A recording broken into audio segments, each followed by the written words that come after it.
This is a weekly STEP meeting. Our format is as follows. A speaker is asked to talk for 25 to 30 minutes on the STEP of that week, followed by discussion or questions until 7 p.m. You can find these weekly meetings on our YouTube page, the Conscious Contact Speaker Group of Doylestown. Don't forget to smash the like button, subscribe, and share. Well, this brings us to the speaker portion of the meeting on August the 8th of 2022 in Doylestown, Pennsylvania, on Monday night, 6 p.m. Stay Alive Literature and STEP group at St. Paul's Lutheran Church. Tonight's speaker is Barb. Let's all give her a warm welcome.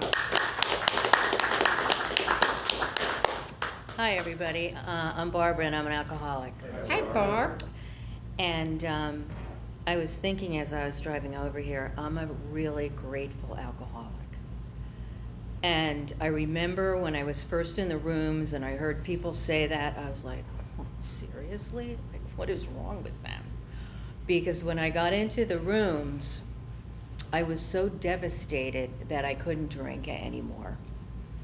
And a little bit about my upbringing. I was raised in a big Irish Italian Catholic family in New Jersey. I was the oldest of 8.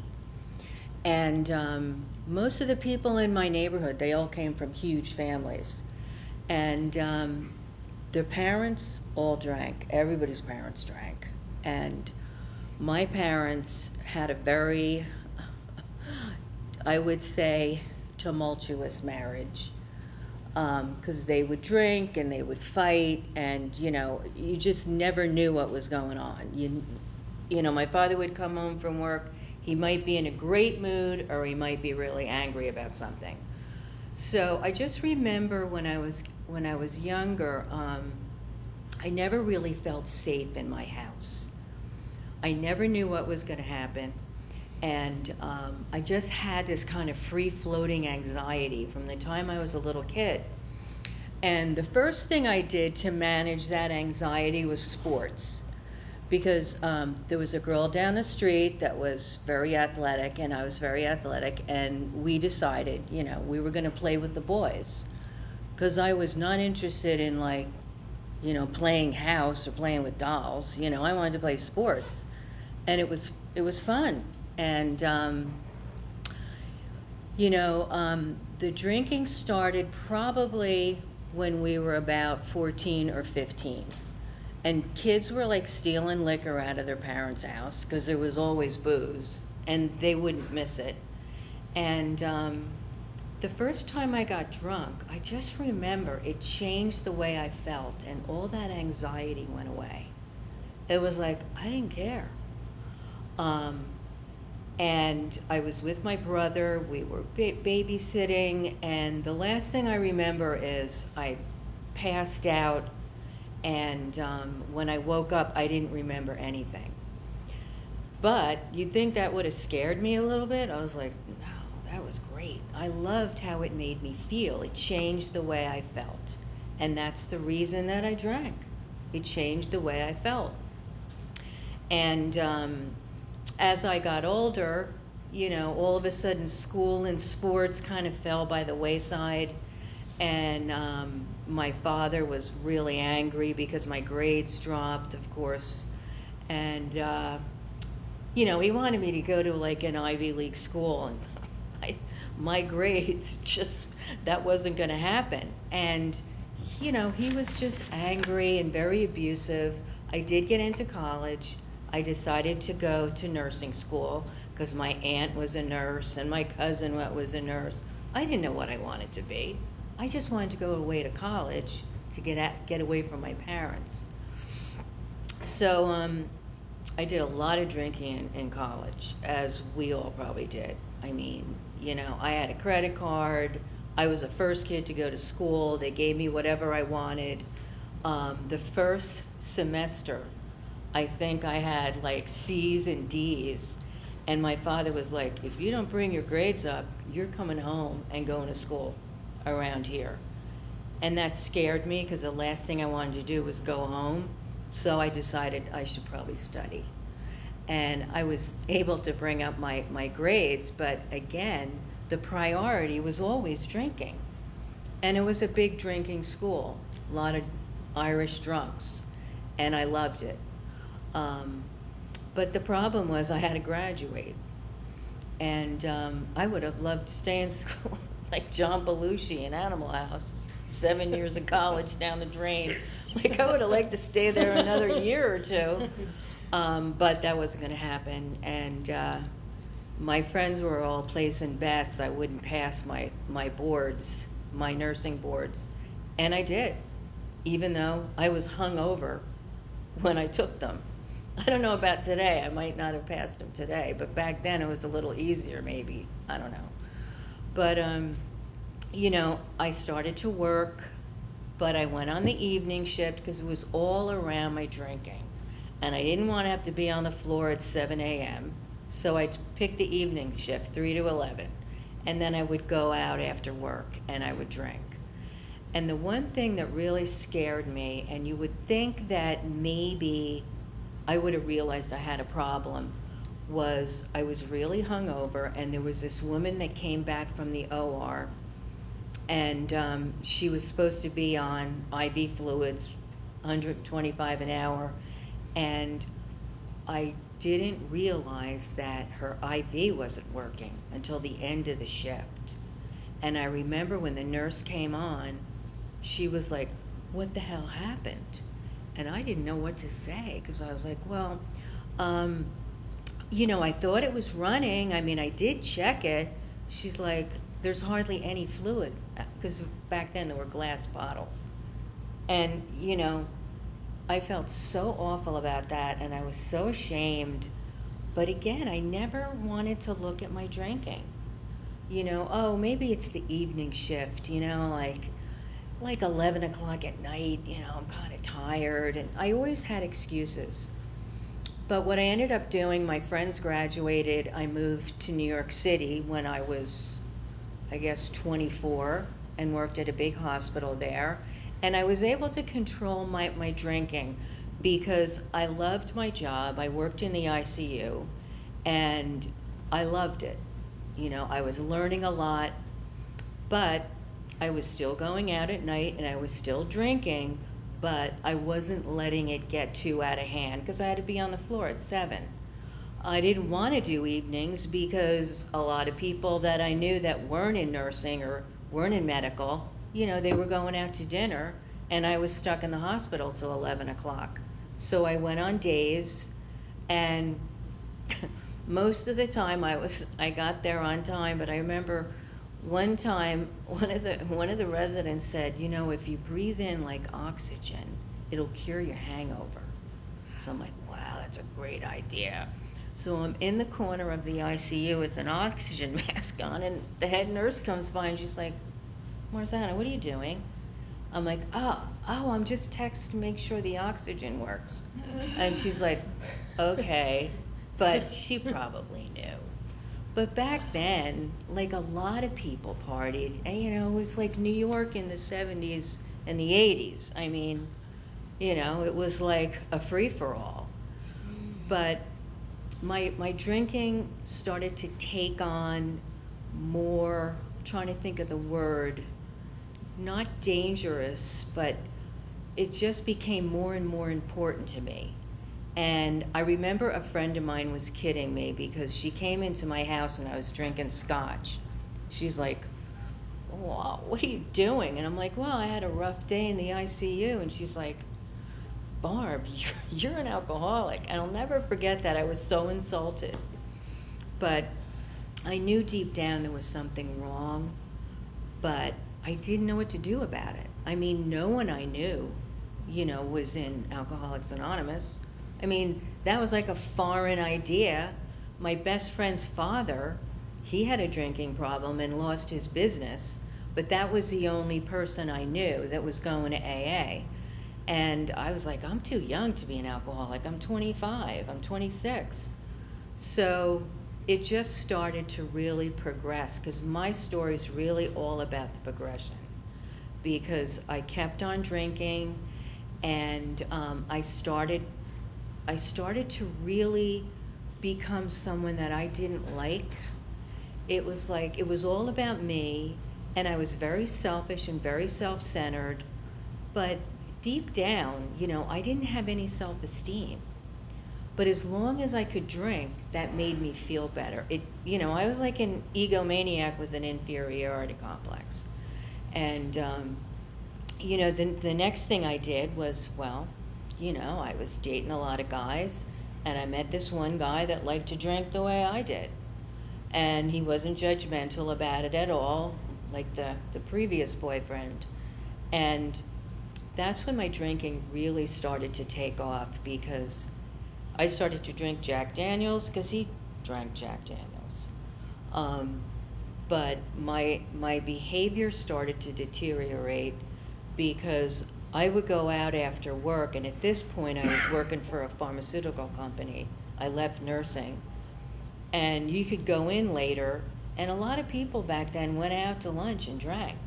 So we were going out to lunch and drinking wine, and the progression just started to really accelerate.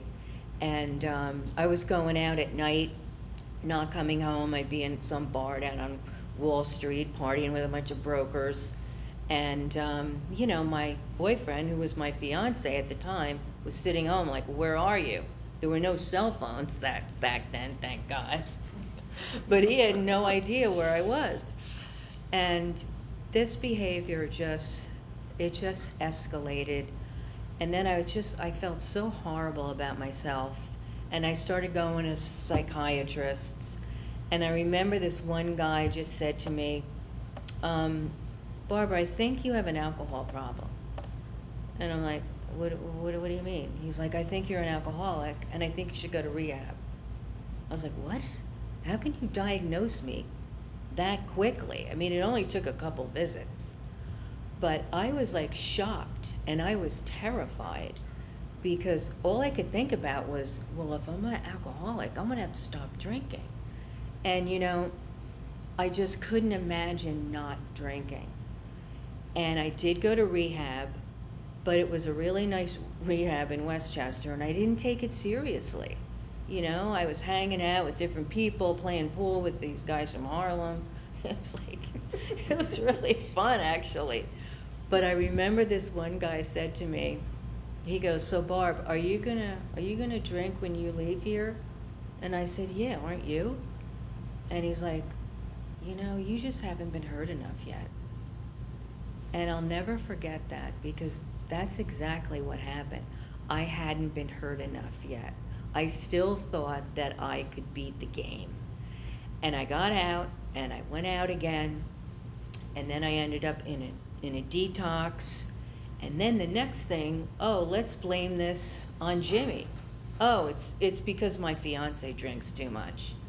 Broke the engagement, and things just got completely out of control. And I remember a friend of mine was really concerned about me, and she's like, I think you need to leave New York and come down to Florida. Okay. I quit my job and I moved to Florida, because I was like big on the geographic cures. I always thought if I change something, if I can change the outsides, it's going to change the insides.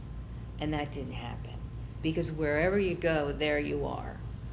So I managed to get sober in Florida. I got a DUI in Florida. My friend said, if you don't stop, I'm gonna, you're on your own. I got a good job working for a cardiology group, and I started going to meetings, and there was a crack in my denial, because I found that I liked going to meetings, but I didn't really think I was an alcoholic. But it was some place to go, and a lot of that like anxiety left me, and I started to feel more hopeful. But another relapse, and I just knew, I am an alcoholic. I don't want to land in jail. I don't want to total my car.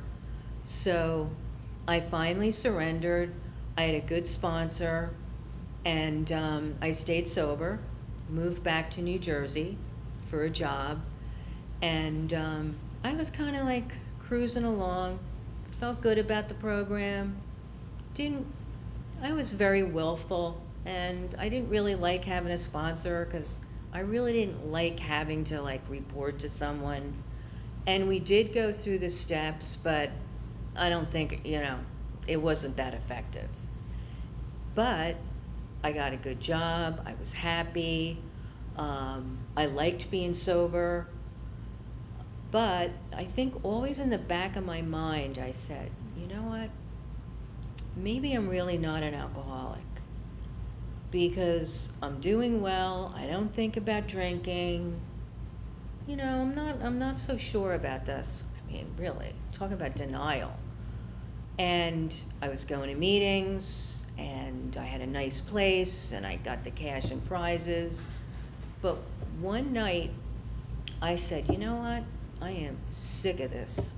I am sick of going to meetings. I don't like the people there. And I got drunk. I didn't go out, thank God, but I got drunk. My friend across the hall had alcohol. He wasn't an alcoholic. And I woke up the next day and I was like devastated. Like, oh my God. Like, I can't believe that I did this. And then my sister's in my bedroom, my brother-in-law's at the house because my friend called them. And I had to go to a meeting and say, you know what? I picked up a drink. And I had almost 10 years. I mean, talk about humbling. But that's what I needed. I needed to be humbled. I was taking the program for granted. I really wasn't doing any service. I would pop into meetings here and there. But, it was more important for me to, work on my social life than go to meetings. And I realized then that things had to change, that I was going to die if I drank again. And that scared me because 2 weeks after my relapse, I was at a friend's house and I was staying over. And she lived on the 3rd floor of this big mansion in Montclair. I think in a place in New Jersey. I think it belonged to like a TV journalist. And she fell asleep, and I crept downstairs looking for alcohol because I had this overwhelming urge to drink. So I'm down there, I'm looking in the cabinets, I'm looking everywhere. I'm like, what, this guy doesn't drink? I thought this guy would have really good stuff. Could not find a drop of alcohol. And that was God. Because I think if I did find a bottle, I probably would have picked up. So that scared me enough that I just said, I got on my knees, I prayed, I spent a lot of time with a good friend of mine that had 16 years. We went to lots of meetings. And then, I don't know, I had that spiritual awakening. I just all of a sudden felt like the weight of the world was lifted from my shoulders, and I felt the presence of my higher power.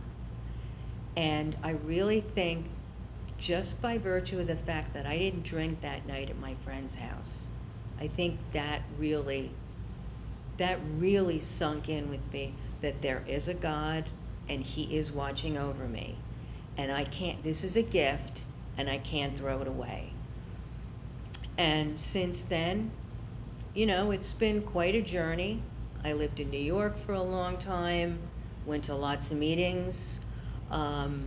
I lived with someone for a while. We were pretty serious, but we ended up splitting up. He was in the rooms.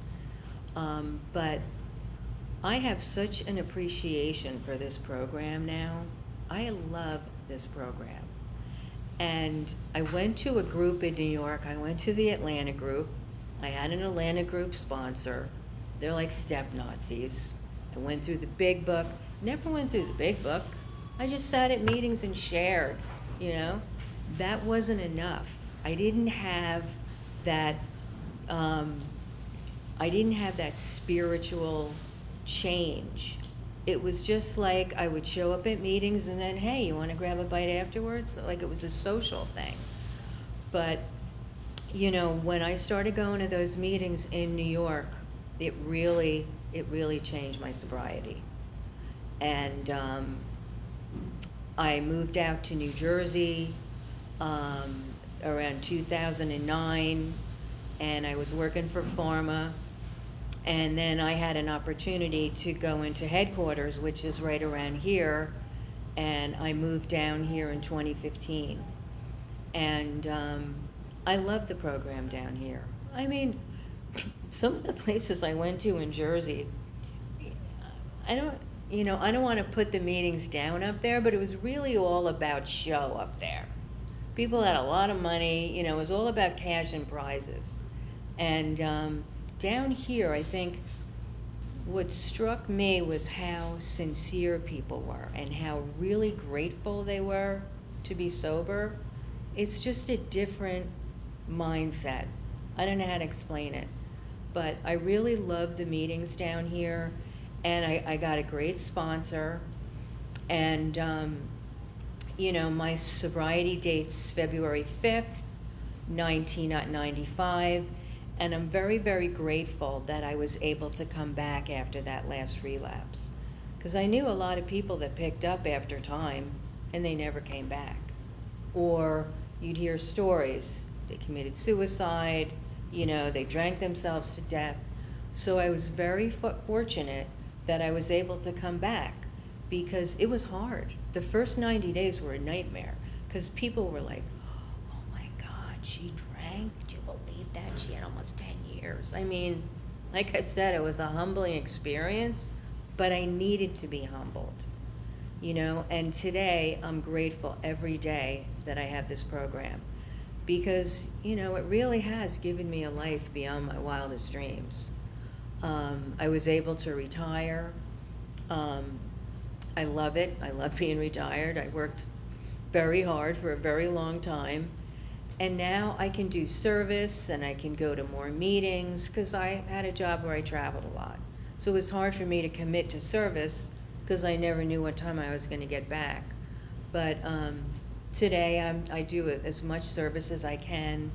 I'm just extremely grateful that I was able to come back, and I'm just so grateful I have a God in my life, because as a sponsor had said to me, you only have a daily reprieve, and it's based on your spiritual condition. So if you don't work on your spirituality, there may come a time, like in the big book, it talks about the guy that went out to look for a customer for a car, and he's sitting in a bar, and suddenly, I remember my friend talking about that word, suddenly it occurred to him to put a little whiskey in his milk. I don't want to have to deal with the suddenlies, because I'm not cured of alcoholism. And that's why I come to meetings, and that's why I pray a lot. I do my readings, and I try to be of service. I just got a new sponsee. She picked up after 12 years, and she's struggling. And she called me yesterday, and I loved talking to her, because as a friend said to me, and I was mad at him when he said this, he goes, I was like, I can't believe I relapsed. I had 9.5 years, and he goes to me, hey Barb, you can't stay sober on yesterday's sobriety. This is a daily program. And I remember I was like kind of angry at him, but he was right, because I have to work this program every day. And then he says to me, he goes, you'll be able to help somebody with your story about your relapse. I'm like, oh great, thanks a lot. But it's true. Like now I can share that. I was ashamed for a while, but now I can share that. Hopefully I can help someone that's thinking about a drink, because, they're doing great, cash and prizes, they're feeling okay, but, alcohol's a subtle foe. It's a subtle foe. I love some of the stuff out of the big book, because, you have to be eternally vigilant. And I'm just really grateful that I have this program, and thanks for letting me share.